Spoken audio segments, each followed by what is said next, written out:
ការដោះស្រាយនឹងទានមានបញ្ហាវាពិតជាស្មុគស្មាញហើយមិនមែនជារឿងងាយស្រួលទេ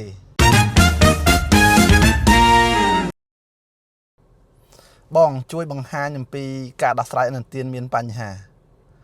ការដោះស្រាយនឹងទានមានបញ្ហាវាពិតជាស្មុគស្មាញហើយមិនមែនជារឿងងាយស្រួលទេហេតុដូច្នេះហើយបានជាវីដេអូរបស់ខ្ញុំភាគច្រើនខ្ញុំមិនចង់និយាយតាក់ទងទៅនឹងការដោះស្រាយនឹងទានមានបញ្ហាខ្ញុំតែងតែនិយាយអំពីការវាយតម្លៃនិងការជ្រើសរើសអតិថិជនប្រកបដោយប្រសិទ្ធភាពនិងគុណភាពវាគឺជារឿងដ៏សំខាន់ការពារប្រសើរជាងព្យាបាលថ្ងៃនេះខ្ញុំសូម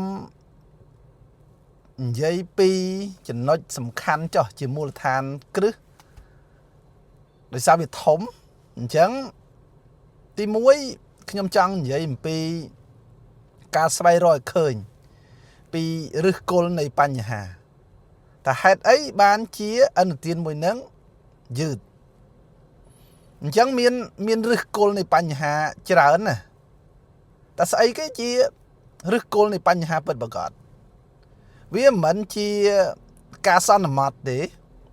វាមិនជាការសម័យសម័យទេតែយើងត្រូវរកឲ្យឃើញស្អីគេជាឫសគល់នៃបញ្ហាពិតប្រាកដ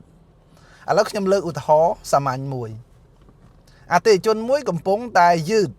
យើងទៅមើលគាត់អត់មានលទ្ធភាពយឺតភាគច្រើនគឺដោយសារអត់លទ្ធភាព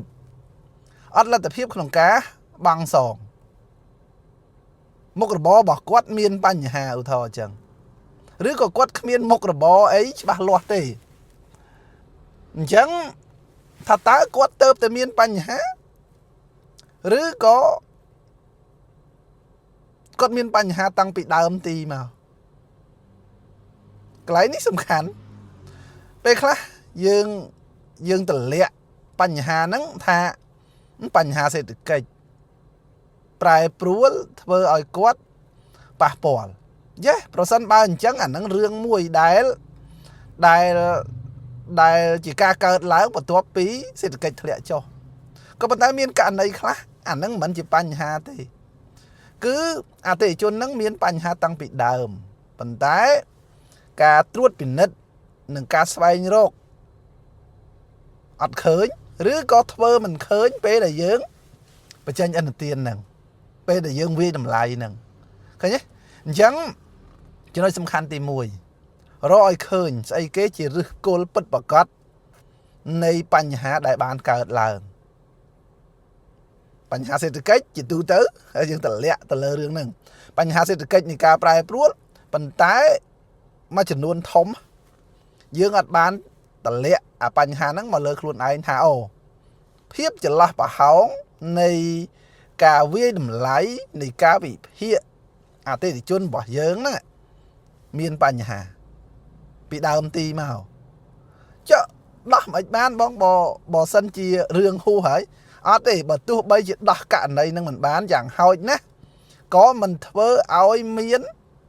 ការរីកសាយនៃកម្ចីមានបញ្ហាហ្នឹងធំឡើងពីមួយពេលទៅមួយពេលអូខេអញ្ចឹងចំណុចទី1រកឲ្យឃើញឫសគល់ពិតប្រាកដនៃបញ្ហាដែលនាំឲ្យកើតឡើងអនុទានយឺតយ៉ាវអូខេចំណុចសំខាន់ទី2គឺការកំណត់ប្រភេទអតិថិជនកន្លែងនេះសំខាន់នៅពេលដែលយើងនិយាយថាតើដោះរបៀបម៉េចជាមួយនឹងអតិថិជន1 2 3 4បញ្ហាផ្សេងពីគ្នាមុននឹងយើងនិយាយថាដោះរបៀបម៉េចយើងកំណត់គាត់ឲ្យបានសិនថាតើគាត់ស្ថិតនៅក្នុងប្រភេទណាអតិថិជនយឺតយ៉ាវមួយហ្នឹងគាត់ស្ថិតនៅក្នុងប្រភេទមួយណាយើងមាន4អ្នកនរគ្នាយើងមាន4ចំណុចសំខាន់ទី1មានលទ្ធភាពមានឆន្ទៈក្នុងការសងត្រឡប់បើមានលទ្ធភាពនិងមានឆន្ទៈក្នុងការសងត្រឡប់ហេតុអីក៏មានបញ្ហាពេលខ្លះគឺបញ្ហាបច្ចេកទេសទេខ្ញុំលើកឧទាហរណ៍យើងកំណត់ថ្ងៃបង់សងមិនត្រឹមត្រូវអតិថិជនបើកលុយ ngày đọc hay dương cầm nát và mô lối đơm khẽ ở toàn bạc lối miên lối nạ bóng đấy nhé chắc là nó bánh ha bà chay cái đấy ta dương ai chết nâng cái sầm rúa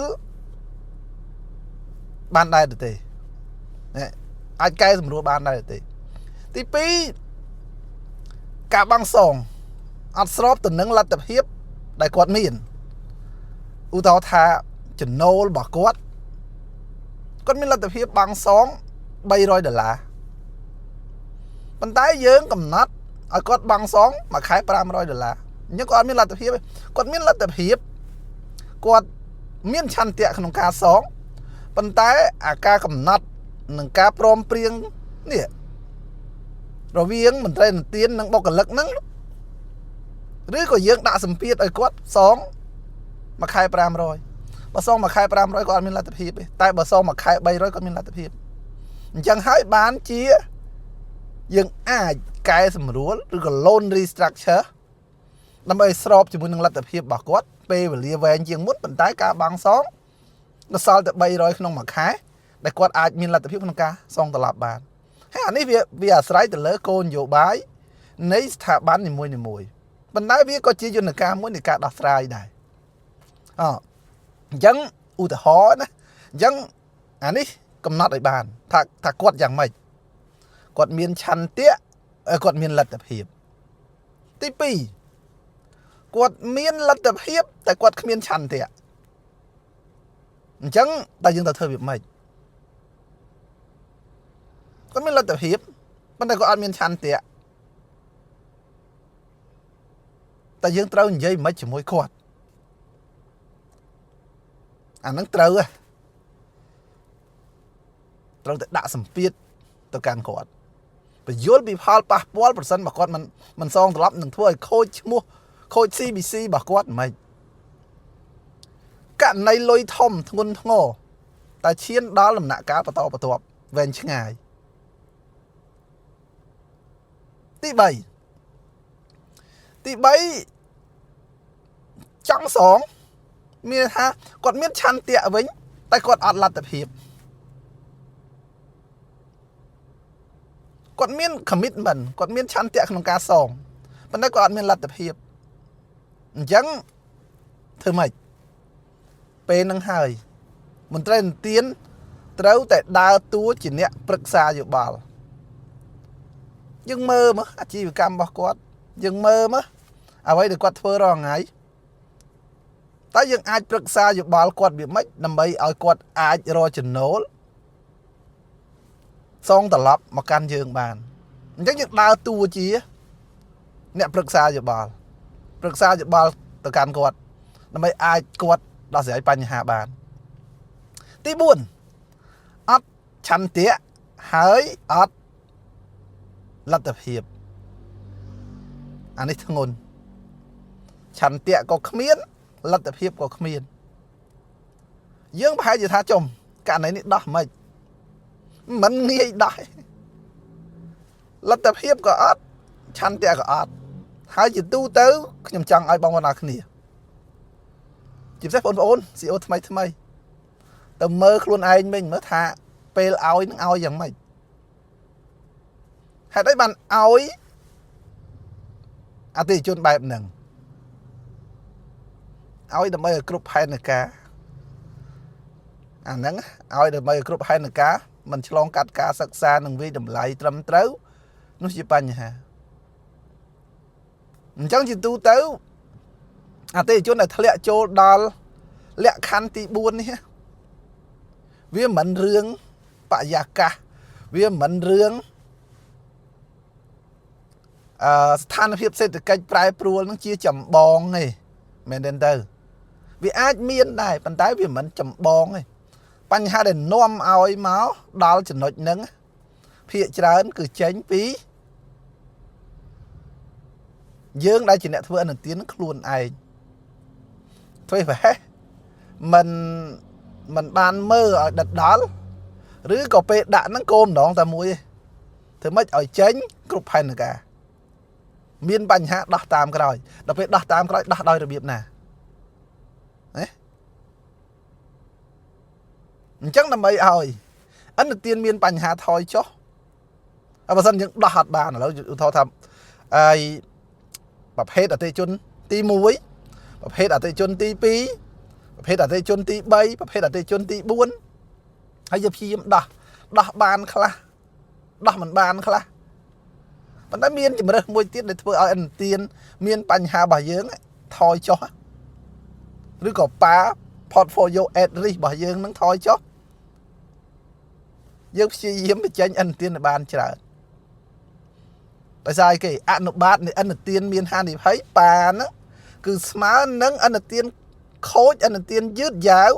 ចែកនឹងអនុទានដែលយើងបានបញ្ចេញអញ្ចឹងដល់ពេលដែលយើងបញ្ចេញអនុទានឲ្យបានកាន់តែច្រើនគឺធ្វើឲ្យអនុទានមានហានិភ័យរបស់យើងធ្លាក់ចុះដែរនេះគឺជាសញ្ញាល្អមួយដែរប៉ុន្តែត្រូវតែប្រយ័ត្ន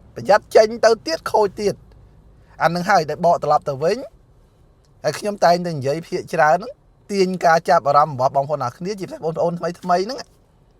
ឲ្យយកចិត្តទុកដាក់ផ្ដោតទៅលើគុណភាពនៃការជ្រើសរើសអតិថិជននៃការវិយតម្លៃជាងការដោះស្រាយបញ្ហាហើយការដោះស្រាយបញ្ហាមិនមែនអត់វិធីសាស្ត្រទេប៉ុន្តែមិនមែនជារឿងងាយស្រួលទេអូខេអរគុណច្រើនពីខ្ញុំប៉ុណ្ណឹង